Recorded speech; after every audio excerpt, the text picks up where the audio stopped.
Bay Area. And this area is a new area. It used to be just farmland and lychee trees plantation, and we converted into a city.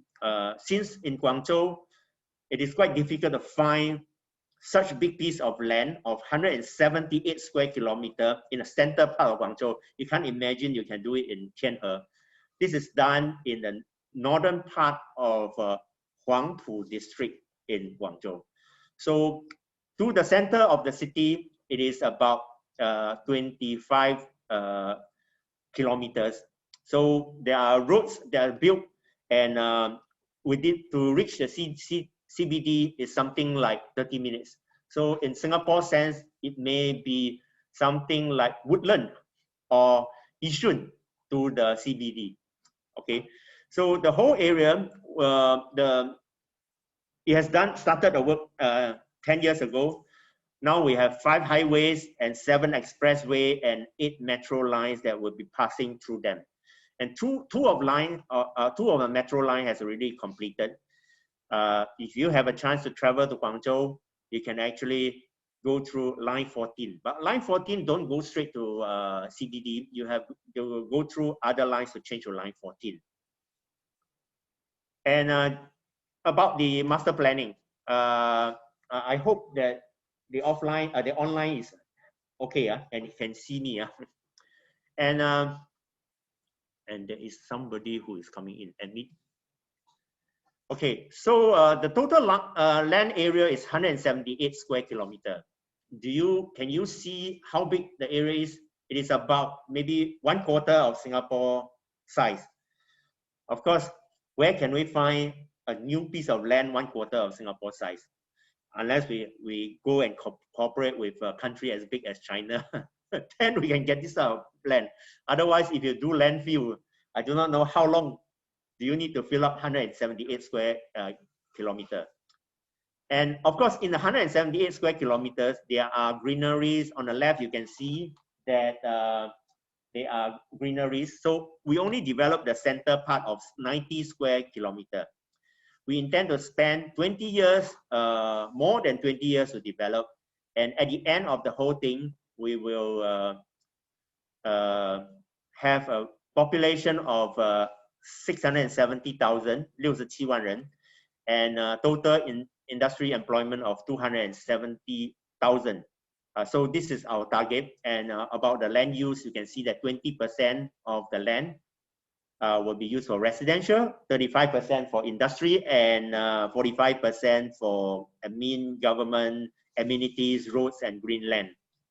So this is our plan, and we actually develop from the center, then move north, move south. Okay, so we are now almost completing the first step 1. That means the southern startup area. Southern startup area of 6.27 square kilometer. Just to give you the idea of 6.27 square kilometer, it is about 1.5 times of Tua Payoh. Tua Payoh is about 4 square kilometers. So 6.27 is a 1.5 times Tua Payoh. And this area is almost completed, and the other area also started. So this area now we have, later I will introduce a few business park in this area that you may be interested. If you want to, you can take up there and start your business there. And you can see that we are also building the whole city as a sponge city. Sponge city meaning that when there is a rain, the rainwater will be guided to the pond, the lake, the river, and absorbed into the ground so that there will be no flood. So this is something that we are working hard because of the climate change. So we have to be very robust towards this extreme weather that you suddenly have heavy rainfall. Okay, and also underground we built a common service tunnel. This is very rare in China because in China when the money is go into a project, usually people spend the money on building things on top. But we go in, we convince our partner that we should spend money underground. So you can see that we actually built the utility tunnel around our whole city, so that all the water pipe, sewerage, and also the optical fiber, the electricity cable all go underground. And when there is a need to increase the capacity, we don't have to dig up over and over again. So, but this is our investment. In fact, in many other local government, they may not be willing to spend that amount of money because it cannot be seen. But we convince our partner, and our partner is very progressive. They take our idea and we implement it. And in fact, these are the investment that is spent before even you see the first building. And over there, we also built smart city. Smart city, we also built a smart city in terms of then smart grid and digital city. And what are smart grid? Smart grid, because we know that in the past, the electricity always generated from some limited numbers of power station. But in future, you know that electricity are generated everywhere in the whole grid. It can be generated from your rooftop, having a solar panel, and you may have this wind turbine nearby on top of a mountain. So how to combine all these power sources into one grid? This is called smart grid, and we actually implemented this also to test out some of the new industry. And over here, we insist on green building. All the building built in Guangzhou Knowledge City must conform to green building. In fact, we also bring in our Singapore Green Mark system into it, in fact, with the help of BCA. And over here, we actually, on discussion with the local government, what is knowledge industry? We are talking about the three key pillars. IAB. IAB meaning that I means the ICT, next generation ICT, A, AI, and B, biotech and pharmaceutical. And supplement by new material and new energy. So these are the key pillar of industry. Of course, if you are interested in other industry like cultural and creative, science and education, and you want to set up an OHQ over there, we welcome you there. And just now we talked about the 1.5 size Toa Payoh in the southern startup area, but we also built to the north, to the south. And the north, we have this biomedical value innovation park. Then slightly below, there is this new material and smart chip park. And in the south, we even have an EV park. So we have some specialized park within the whole 178 square kilometer. And we have a very special feature here that the China Patent Examination Office has a branch here. All the innovation that is developed here can actually send in their invention and being certified here. And this is with the help of IPOS Singapore. So in this project, actually, we actually managed to motivate or bring in a lot of Singapore government agencies into helping, working together with the China party, together to develop something that I think China see as a more advanced international standard. And from a Singapore side, we see as something closer to us. And over here, we also have a GE Healthcare Campus and Beijing Biopharmaceutical Park. It is a park that actually run by GE Healthcare. And in fact, this GE team was originally from Singapore. So we actually marketed to GE in Singapore, and they bring in their GE global headquarters and decided to build a park here.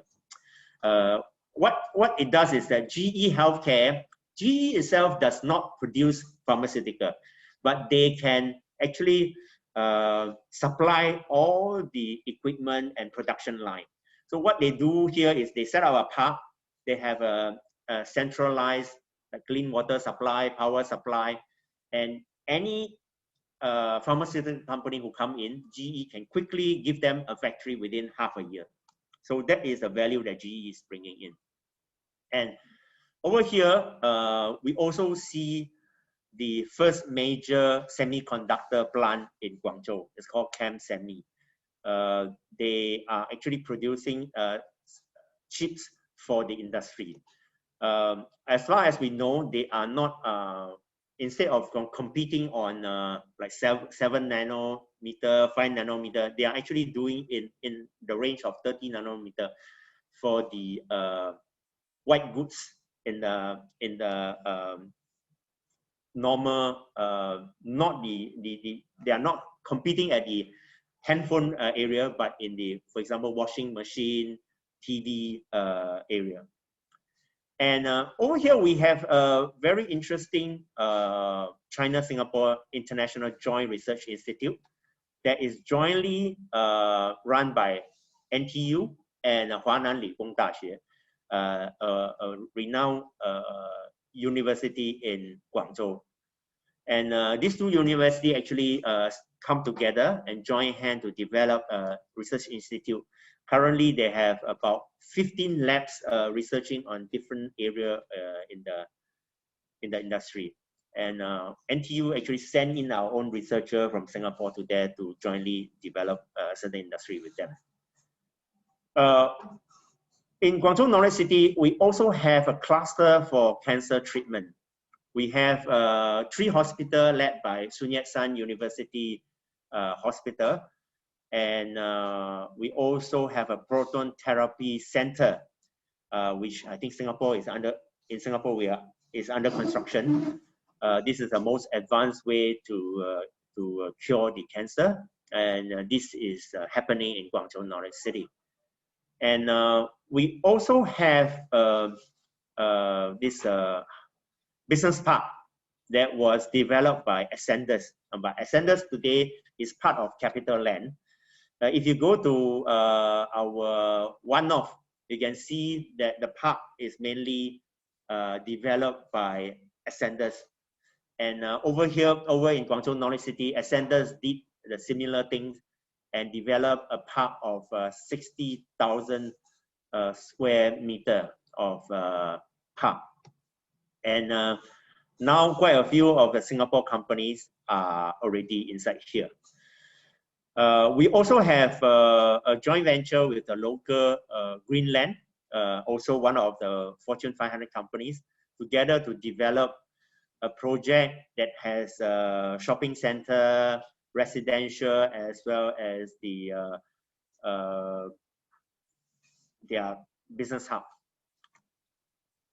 Oh, I have to continue to admit people. And we also have a second park beside the one hub. We have a second park that's called China-Singapore Industrial Smart Industrial Park. And this park is going to be commissioned in June this year. So the first park that we have done is almost filled up, and second park is this park. And similarly, we have the know-how from Ascendus as well as our Chinese local party. Over here, we have one of the most competitive incentives to promote industry development. Of course, some of our Singapore companies who approach me asking me what they can benefit from it. It all depends, because if you are, usually you know that if you contribute a lot of tax, then the government will actually refund you certain percentage of that tax. But if you operate a company without actually contributing much of the tax, then the so-called incentive is quite limited. But of course, there are some other, if you are an innovative company, if you are a high-tech company, you can apply for other form of incentive based on, for example, the renter rebate and things like that. But these are, I think, smaller in amount. But all in all, if you are a bigger company, the incentive is quite competitive, even in the whole China. So these are many of our partners. You can see that many of them are local, and some of them are our Singapore companies or government agencies. For example, Enterprise Singapore is one of our big partner. IPOS, Intellectual Property Office of Singapore, is again another big partner, and we have NTU, NUS, and even Nanyang Poly. And by the way, recently we have not recently, I would say 2 years ago, we have started construction of international school jointly together with Hwa Chong International. Hwa Chong, you know, in Singapore, we have Hwa Chao Zhongxue Hwa Chong for the local student, and we have an international part that's for the international student. And Hwa Chong International is partnering us. Together, we are starting Hwa Chong International in Guangzhou Knowledge City. So whoever, I mean, of course, we do not limit our student to Singaporean. Anyone who are willing to come, and we can work with them. For Hwa Chong International, we have the one part of the school is for local. That means local 双语教育 for local Chinese student. Another one is international school. So it depends on your nationality. Because for those who are into the local school, local part, they are likely to take their Gaokao in China. For those who are in the international part, they probably will not take their Gaokao in China. They will go straight to university overseas after they graduate there. So we are catering to different type of people, because in Guangzhou Knowledge City itself, we are seeing different type of people. There are people who are local people. There are people who are returnee, 海归 from Chinese who return from overseas, and they are also foreigners. So they have different needs for their children. So we need to build a school for this special need. Of course, we have another 17 local schools that was run by the local 教育局 that we built and we hand over to them. In this program, you know that it is not purely for so-called real estate development or industrial park development. This whole project is also a platform for Singapore and China to do collaboration. There are many activities on collaboration. One of them is the Singapore Guangdong Collaboration Council, SGCC, that's chaired by our Minister Ong Yi Kang, and over the Chinese side is chaired by Guangdong Shencang, Ma Shencang.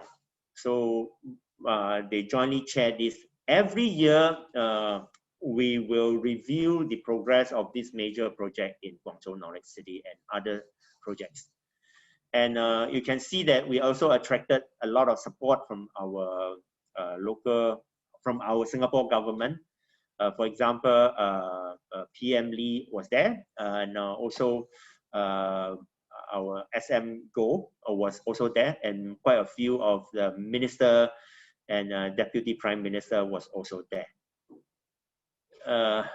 And every year, in fact, we conducted training for the local government. We invite our Singapore,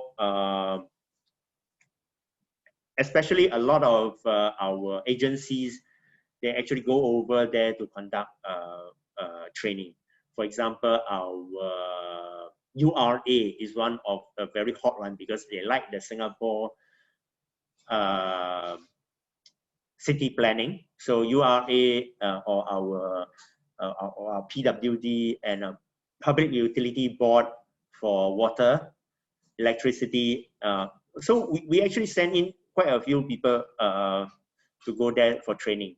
And sometimes we also organize them to come to Singapore to attend a course that's arranged by us, jointly done by our partner in Singapore, for example, NTU, and we invite this lecturer from different area to conduct lecture, as well as we bring them to see our new water plant, our, what do you call it, Marina South Barrage, and see all these power plant. So these are the activities that we do, because we hope that by by this type of exchange, we hope our local Chinese partner know us better and we know them. And our Singapore, some of our service provider got a chance to actually go in to provide our services. For example, recently our Singapore Power set up a company there. Together we provide the area cooling system and for the local industrial park. So we try to go through all this to create business opportunity for Singapore company.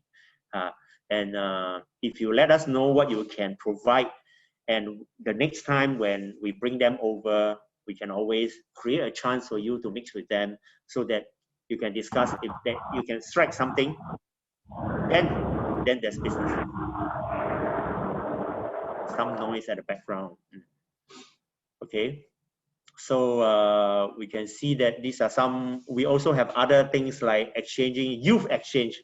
We also bring the Guangzhou youth over to Singapore to mix with our PA together. Of course, these are, so we let people of different level actually interact through this project. And today you can see that the city, a new city was already built out from the paddy field, lychee trees, and these are the real picture that you can see. And we invited many local Chinese company, a developer, work with us together. We built residential schools, community centers, and such. So maybe next slide. Okay, this slide. So this is what we compare. In 2008, when we went there, we took an aerial picture. This was it. And 2018, they take a picture, and this is they totally changed the city. So we hope that through our work, we actually leave something to the Guangzhou people. Okay, thank you very much. But I would also, can I still spend about another 5 more minutes? I want to share the other two slides. Yeah, I know how to go to this. About 2 projects that means 2 parks within our Guangzhou Knowledge City. So just now I mentioned that the first park is called Guangzhou Zhishicheng Tengfei Yuan. Can you see? Can online people see? Okay. So Guangzhou Zhishicheng Tengfei Yuan was the first park in the Guangzhou Knowledge City. Just now I mentioned that it is something like our one north. So in our startup area, it is this part. There's green part. Can you progress a little bit? Progress. Yeah. So the green part, Guangzhou Zhishicheng Tengfei Yuan. So this is the first park that we built. And you can see that the next slide. So we built something like our One North. You can see something familiar because it's the same developer. Then we have this office building, and we also have residential. And these are some of the picture. Next slide. Okay, these are some of the picture of the office block that you can have. Some of our Singapore company actually use it for there are quite a few Singapore biomedical company that go in there, use it as a lab to develop. Of course, there are others who use it as a pure office. Okay, so the whole floor of the one floor is 3,000 square meter. In China, we always talk about square meter, not square feet. 3,000 square meter, and depending on your need, you can take as small as 167 square meter. You can take the whole floor, 3,000 square meter. So it all up to you. Then we also have a smaller block of a size of 3,000 square meter. That is for companies to buy up the whole block like what you see, the whole block, and use it as your company use. In fact, we have a Singapore company called Nico Lab, which is a subsidiary of Nico Steel, a listed company in Singapore. They go there, they bought 2 blocks. They have this, they build it up as the headquarter for their beauty, 美容. So if you have any need, you can always let me know, or you let Warren know, and he will forward you more information. Okay. So this park was already in operation for about 5 years. Okay. So then I show you another park.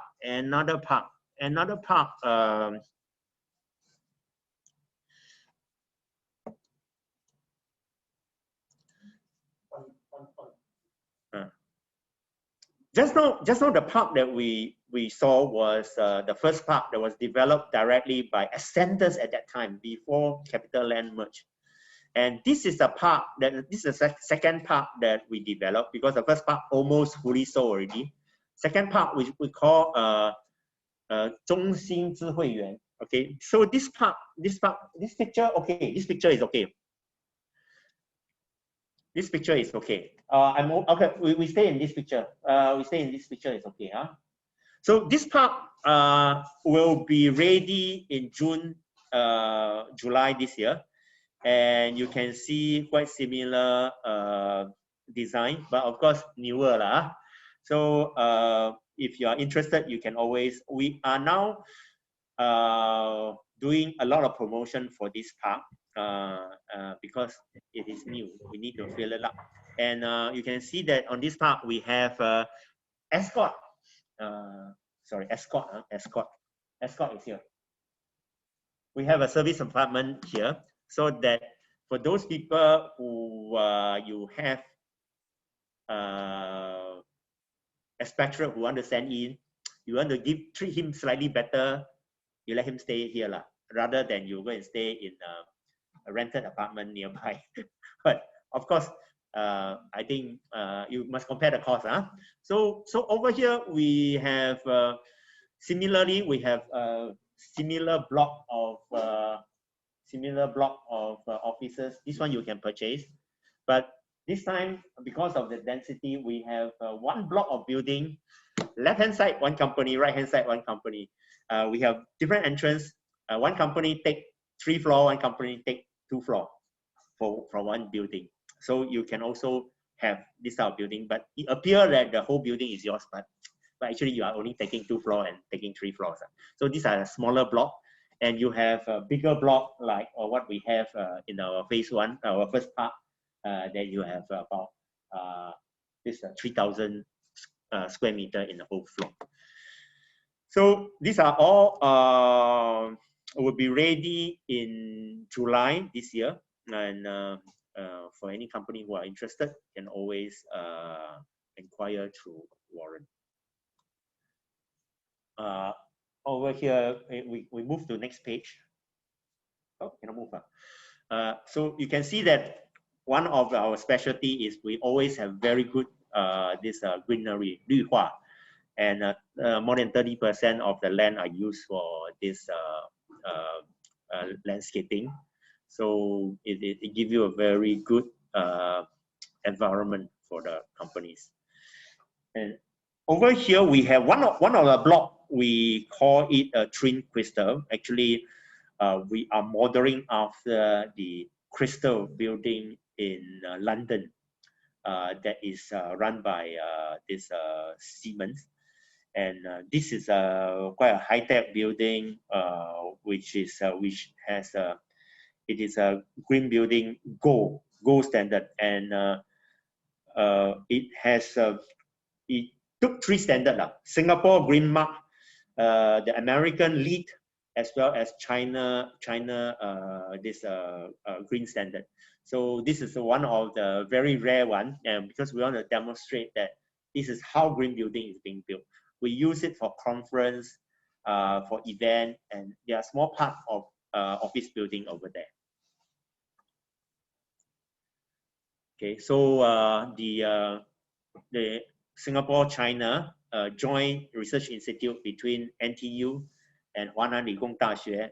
Also, they are now renting somewhere, but they are going to be permanently into this park. So we reserve one block for them. Of course, these are some of the blocks that you have. All these big blocks are usually you either you occupy certain area. If you need to buy a block of building of your own, then you go and look for a smaller one, which maybe between 2,000 to 3,000 square meter. Okay, so that's about it. And these are the property that you have. Okay, I think that's all from me. That means about investment into Guangzhou Knowledge City. Of course, you may be looking at the whole China, but where do you start? I won't say that Guangzhou is the only place. You may start from the, if you want to start somewhere near Shanghai, you may want to go to Suzhou Industrial Park. Or if you want to start in the north, maybe you can go to Tianjin Eco City. If you want to start from southern part, especially you speak Cantonese, Hokkien, Teochew, Hainanese, then you come to Guangzhou, to this part. And of course, you can expand to any part. But the best thing is this place, of course, this is not a Singapore only place, because the majority of companies are still Chinese company, and there are some European, US company, and Singapore company, maybe about 100 of them. And at least if you come to encounter of certain problem, for example, how to handle HR, you want to fire a guy, how to fire him? You knock your door and your neighbor, hey, how do you do it? Or you don't know, you come to my company, China, Singapore, Guangzhou Knowledge City Investment and Development Company. My HR is a Singaporean. You ask him, you buy him coffee. Hey, how do you fire this guy? So you have a lot of people, left-hand side, right-hand side, to ask around, so that you do things correctly. Don't go and fire already, kena sue by them. Sorry, I'm very colloquial for not complying with the local labor law and things like that. So this is something good that you can find people to ask from. So I would say that for Singapore company who are trying to set foot in China for the first time, this might be a good place for you to start. Okay, so I will stop here, and I can let later all this PPT I will actually go through Warren and distribute to everyone, even for people online. And if you have any question, you can always approach Warren or myself. We are very helpful. We are always very happy to answer your question. Yes, I think I can do Q&A here. Yeah. Any questions so far? Yes. So all the property that you buy in this area is also following to the regulation of China, right? Yes. 70 years, 50 years. Okay. There are two types of property. In fact, there are three types of property here, but we only built two of them. One is residential. Residential is 70 years. So this one, no change. And the other type is called industrial. Industrial in the sense of like our business park. It is 50 years. So third type, yes, we built. Now I remember we built some of them. It's called commercial, 商业. It's 40 years. We also built. So it depends on which one you want. For us, just now we mentioned the two park. One of the park is first part and second part. They are all 50 years, and the residential part is 70 years. So when we purchase, we are only owning the 使用权. Yes. Yes. In China, in fact, for residential, I think Premier Li Keqiang about 3 years ago, he mentioned that because a lot of people start asking the question after the 70 years, what happened? But he actually answered, I think you have to search back again. He promised the people that for residential, it will be automatically renewed, the 70 years so-called 使用权. But for commercial and industrial, I think he did not touch on that. So he only give the assurance to people, the residential people. I believe that like our Singapore, for our JTC land and all this, some 20 years, some 30 years, you must renew the lease. You have to pay again, no? You can continue to use but pay again. I think in China probably they will do the same, but we don't know. But for residential, as far as we know, they are able to renew, probably free of charge. But I cannot guarantee you. I'm not the owner. Okay, one sensitive question. Are we allowed to do 2 years? You are not allowed. You are not allowed if you are renting from us directly. But if you buy, because a certain block you can buy. If you buy, you can rent it to some other people. We cannot control you. But if you rent from us, you cannot rent. You cannot sublet to other people. Okay. Yes. Because I don't know how to click. You ask. So basically, you ask if you need a local Chinese partner then setting up a company there. Okay. Yes. If you need a local partner, you let us know what business you want and what type of partner you need. We can help you do some business matching. Some of the smaller companies say that they want VC, venture capitalists, and all these things. We can always bring them. Most of the time we arrange, and when they are able to travel to China, we bring you and we let you talk to the potential investor directly. I think this one is very specific. What type of partner you want, you must let us know, and we can always try to help you to matchmake, because we have our own database, the local Chinese company over there. They are also very keen to work with foreign company. If you have the technology and know-how that they need, why not? We do all these things free of charge because we want to help Singapore company go there easily. Yes. Any other question online that I missed out? I do not know how to click on this. Any more questions from the on-site participants? This is a good opportunity to ask Mr. Pai Chee himself what the questions you have regarding setting up. Yes. Your area design is mixed use. Yes. But what about your building design? In China, yeah. In China, there is always a very tricky thing called 用地性质. The land use is quite fixed already. I think in Singapore, our URA now go into like white space. Certain type of land, when they actually sell with like white space, you can decide how you use. But in China, it's more restrictive. So far, it's either industry or is industry or research and development or commercial or residential. So, but they only allow up to certain percentage. For example, although this is the industrial land, for example, we build a business park, we may be allowed up to 7% build shops, like restaurant or this at the ground floor. And this is allowed because, but by and all, you cannot change the use halfway through. Because this is an important fact that a lot of jobs like servicing, not just so that it can be within the residential area. That is what Seoul Mayor, when he was planning the 2050 planning. They do a lot of survey, but nobody think about that. But he pointed out, I have to bring the job within the same building. Yeah, in China so far, it is still not so flexible. They are. I understand that just now this gentleman, I overheard that you stay in Guangzhou for 20 years. You should know that there's one type of residential, so-called as residential, but they actually built on commercial land. They name it called 商住两用. That means building residential onto a commercial land.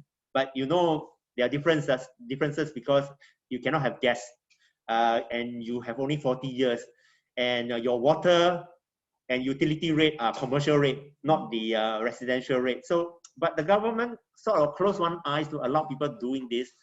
But this sort of residential, you can use the address to register a company because it is considered a commercial building. But in a pure, really 70 years residential unit, you cannot use the address to register a company. I think Singapore is more flexible. I can use my HDB flat address to register some form of company, not all company. I think some of the company, like IT company, you can use your. But in China, you need to use a commercial address. You cannot use a residential address to register. I think they are more restrictive. Sometimes you must understand that I think in China, when you open the door small, a lot of people will squeeze through, try to find their ways. So they have to be very strict. Cannot means cannot. I think maybe in Singapore, sometimes we can be more flexible. But I think China, they have a big population to manage. They have to be very strict. So we have another question. Yes. What's the requirements for Singaporean to acquire residential property? Yes.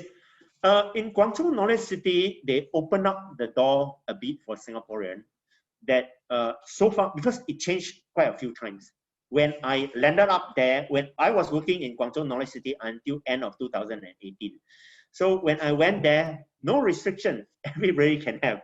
Then halfway through, then they start to say that the local Chinese national, you need to stay in Guangzhou for 3 years. Later, now I think 5 years. But for foreigners, you have a leeway. Foreigners, if you are there and you are working there, immediately you can buy. This one I have to check with my colleague again because sometimes they tighten up, sometimes they loosen up. Foreigner, you can buy immediately after you acquire, after you get the working permit over there. But this is something quite new. I cannot guarantee that it is true now. But some of the Singapore company, I know of Singapore company who have no intention to work there. For example, the boss, he set up a company, he hire his own staff and man the thing. He himself does not work there, but then he used his company to buy property. This is allowed. This is allowed. So he buy a few property to actually house his own staff that he sent from Singapore to use it as a housing. And he's thinking in future when the property price go up, he can sell. So you can, even if you are not qualified, you can use your company that set up there to buy the property. Any more questions from participants? When you were there, yes, the residential was going for per square meter like how much? When I was there, the first property was from this one ke 7,000. That's 70 years property 7,000. But now it is now last check maybe 23,000, 24,000. That is how many years? So I think when this property, when this industrial park or when this project newly started, the MRT was not there, everything was not there. It's really so ulu that nobody want to go. At that time, it was very cheap. Now MRT, everything is there already. So a property now is I think it's about 23 to 25,000 per square meter. I believe after this, we still have some time to mingle around for those who are here, and we can talk further. So shall I hand over to you? Yeah. So for everyone here as well as those online, thank you. We'll take a 10 minutes break, and then you can either mingle with Pai Chee or give him a breakfast to rest a bit, and then later on we still have another session with Warren, and after Warren's session, you can still ask more questions either to Warren or Pai Chee himself. So let's take a 10 minutes technical break so you can have a drink, can go to the washroom, etc. So see you in 10 minutes.